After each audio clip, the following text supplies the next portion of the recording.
جسم بوٹی بوٹی نہ کروا لے، نچوا نہ لے، اپنے جسم کی دھجیاں نہ اڑا۔ اب بات کس کی کرتے ہو؟ عورت کی عزت کی۔ کھل رہی ہے نا ایپسٹین فائل، بڑے بڑے نیتا ڈرے ہوئے ہیں۔ امریکہ کا ٹرمپ تو بول بھی چکا ہے کہ میں جب چاہوں تب کیریئر برباد کر سکتا ہوں، لیکن کروں گا نہیں۔ آپ سوچ رہے ہیں اسلامی قانون اس کا علاج ہے۔ تصور کرو کہ 12 سال سے 18 سال کی بچیوں کو 12 سال سے 18 سال کی بچیوں کو اغوا کیا گیا، پکڑا گیا، ان کو بڑے بڑے نیتاؤں کے بستروں پر بھیجا گیا، مجبور کیا گیا، استعمال کروایا گیا، اور پھر ان کو مارا گیا، پھر ان کو جوس کی مشینوں میں ڈال کر ان کا قیمہ کیا گیا، اور پھر انہی لڑکیوں کے جسم کا قیمہ بننے کے بعد اس کو برگر اور پیزا بنا کر کھایا گیا۔ تصور کریے یہ کون سی انسانیت تھی، یہ کون سی انسانیت تھی۔ آج اس ایپسٹین فائل میں تو کہہ رہا ہوں اس کو کھلنا چاہیے اور منظر عام پر آنا چاہیے، تاکہ پتہ چلے کہ کون کتنا مذہب کا چولا پہنے ہوئے ہے، کون کتنا اسلام کا اور کون کتنا رام کا چولا پہنے ہوئے ہے، سامنے آنا چاہیے۔ ایسی نوبتیں نہیں آنے دی تھی اسلام نے۔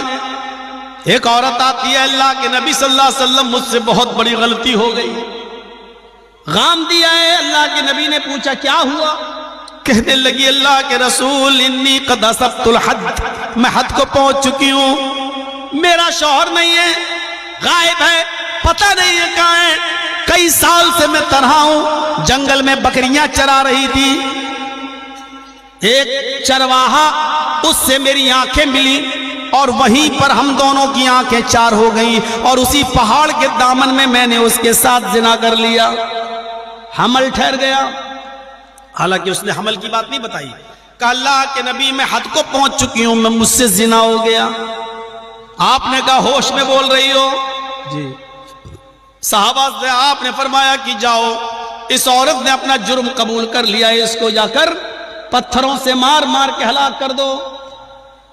آپ نے یہ نہیں پوچھا کہ تمہارے ساتھ زنا کس نے کیا۔ دیکھیے جس کا معاملہ چھپا ہے تو چھپا ہے، ظاہر نہیں ہوا تو آپ نہیں ہوتے اس کو کوریدنے والے۔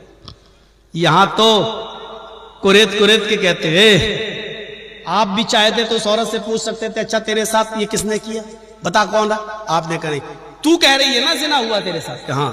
تو مانتی ہے نا کہ ہاں، تو تو جب اپنا جرم قبول کر رہی ہے تو تجھے سزا مل جانی چاہیے۔ دوسرے نے کیا کیا نہیں کیا، وہ اللہ سے توبہ کرنا چاہے کر لے، نہ کرنا چاہے نہ کرے، اللہ اس کو سزا دے۔ میں کون ہوتا ہوں اس کے بارے میں جاننے والا؟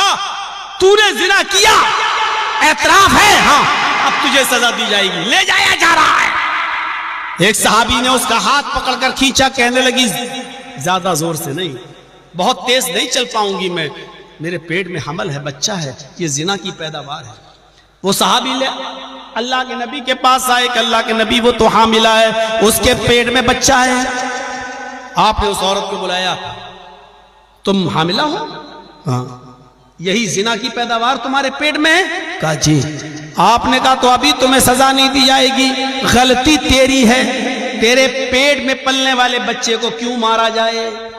دیکھ رہے ہیں آپ، تم تو اپنے حلال اولادیں گرا دیتے ہو۔ حلال 3-4 لڑکیاں ہیں، چوتھا بھی حمل، 5واں بھی حمل ٹھہر گیا، ڈاکٹر صاحب الٹرا ساؤنڈ پہ دیکھا، بیٹا یہ بھی بیٹی ہے، ڈاکٹر صاحب 4 بیٹیاں پہلے سے ہیں، 5ویں بھی، اتنا جہیز کہاں سے لائیں گے؟ نہیں گرا دو، ختم کر دو، پیسہ دیا چپکے سے۔ تم تو اپنی حلال اولادیں گرا دیتے ہو، اسلام نے تو حرام اولاد بھی گرانے کی اجازت نہیں ہے۔ جن عورتوں نے، لڑکیوں نے اپنے پیٹ کا حمل گرایا، چاہے وہ جائز ہو یا ناجائز، سن لو، ناجائز تو بہت گراتی ہوں گی، کیوں؟ سماج میں ہماری ناک کٹ جائے گی، شادی ہوئی نہیں، پھر بچہ کہاں سے آ گیا؟ جائز ہو یا ناجائز، جس نے بھی اپنے بچے کو گرایا، قیامت کے دن اللہ اس بچے کو زندگی دے گا، جاء یوم القیامہ ومعلق بین ثدیہا، یہ بچہ قیامت کے دن اپنے ماں کی پستان سے لٹکا ہوا آئے گا. یہ بچہ قیامت کے دن اپنے ماں کی چھاتی سے، اپنے ماں کے سینے سے لٹکا ہوا آئے گا، اپنی ماں کا دودھ چوس رہا ہوگا. اللہ کہے گا اے بچے تجھے کچھ کہنے کی اجازت ہے، بتا کچھ کہنا چاہتا ہے. اپنے ماں کی پستان چھوڑے گا، نظریں آسمان پہ ڈالے گا، یقول اور کہے گا یا ربی ہاذہ امی قتلتنی، اللہ یہ میری ماں ہے جس نے دنیا میں مجھے مار ڈالا تھا، اللہ یہ میری ماں ہے جس نے دنیا میں مجھے قتل کر ڈالا تھا، اللہ یہ میری ماں ہے جس نے دنیا میں مجھے مار دیا تھا، یہ دنیا میں میری نہ ہوئی تو اس کا مت بن، اے اللہ میری ماں کو جہنم میں ڈال دے. وہ چھوٹا بچہ اپنی ماں کو جہنم میں لے جائے. سوچ رہے یار آپ حلال گرا دیتے ہو، یہاں تو اسلام حرام کو بھی اجازت نہیں دیتا. آپ نے کہا جاؤ جب یہ بچہ پیدا ہو جائے تب آنا.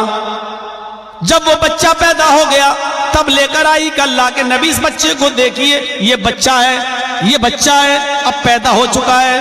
آپ نے کہا اچھا تم وہی عورت ہو؟ کہاں.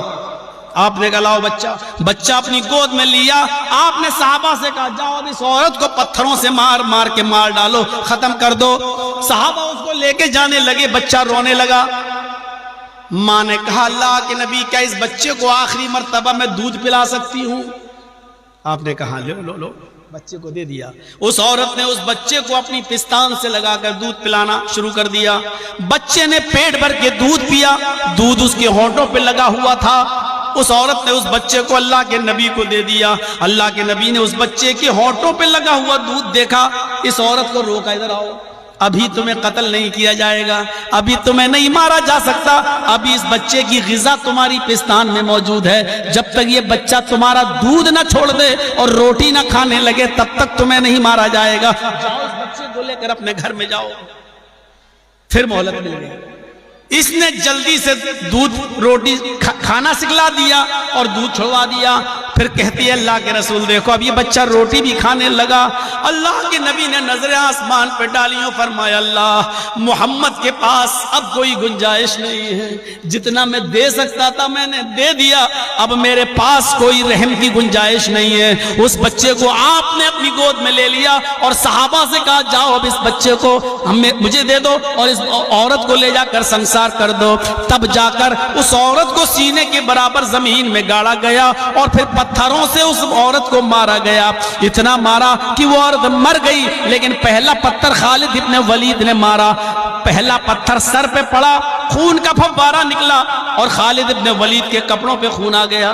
خالد ابن ولید نے کہا مر جا، ناس مٹی، بد چلن، کچھ بیجا جملے استعمال کر دیے جو نہیں کہنا چاہیے تھا. اللہ کے نبی کو پتا چلا کہ خالد ابن ولید نے اس عورت کو بدچلن کہہ دیا. آپ نے خالد ابن ولید سے بات کرنا بند کر دیا. کچھ دنوں کے بعد خالد ابن ولید نے کہا اللہ کے نبی مجھ سے کوئی غلطی ہو گئی ہو تو معاف کر دیجئے، آپ ہم سے نہیں بولیں گے تو میری آخرت برباد ہو جائے گی. آپ نے کہا خالد تم نے اس عورت کو بدچلن کہا تھا، اس لیے میرا دل نہیں ہوتا تم سے بولنے کا. کہا اللہ کے نبی اس بدچلن عورت کو میں نے پتھر مارا، اس کا خون نکلا، اس خون نے میرے کپڑے ناپاک کر دیے، اس لیے میں نے اس کو بدچلن کہہ دیا.